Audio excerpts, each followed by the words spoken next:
জন্মদিন ভালো লাগে উদযাপন করতে, কারণ এই যে এত সুন্দর জীবন, জীবন তো অনেক সুন্দর আসলে। আমরা যে বেঁচে আছি, প্রতিদিন কত সুন্দর সুন্দর অভিজ্ঞতা হচ্ছে আমাদের, কত কিছু দেখতে পাচ্ছি।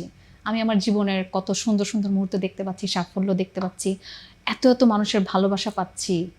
সো জীবন তো অনেক সুন্দর। সো এই জীবনকে আবার নতুনভাবে আরেকটা বছর পাবো, এই উদযাপন করাটাই জন্মদিন। আমার জন্মদিন ভীষণ ভালো লাগে।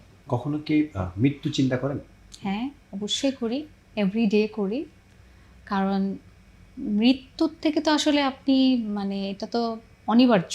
আপনি যতই চেষ্টা করেন, মন ভুলে রাখেন যে এখন ভাববো না, কিন্তু এটা তো আসবেই। আসবে, এটা হ্যাঁ। এটা কখনোই আপনি স্কিপ করতেই হুম। পারবেন না। এটা যখন ভাবেন, এই ভাবনাটা আসলে কিন্তু অনেক কিছু ইজি হয়ে যায় আমাদের লাইফে। এটা আসলে সবার ভাবা উচিত। আমি ভাবি, বাট ঠিক আছে, তারপরেও আল্লাহর কাছে শুকর করি যে আমি বেঁচে আছি, সুন্দর আছি, সুস্থ আছি, আলহামদুলিল্লাহ। আমি আমার মতো জীবনযাপন করছি। আমি যতটুকু পারি আমার আশপাশের সবাইকে নিয়ে ভালো থাকতে চাই। আমি, আমার পরিবার এবং আমার বন্ধু-বান্ধব সবাই কিন্তু আমাকে নিয়ে অনেক হ্যাপি। সেইটা আমি করে যাচ্ছি। এখন আমি মারা যাওয়ার পরে কী হবে সেটা আমি বলতে পারব না।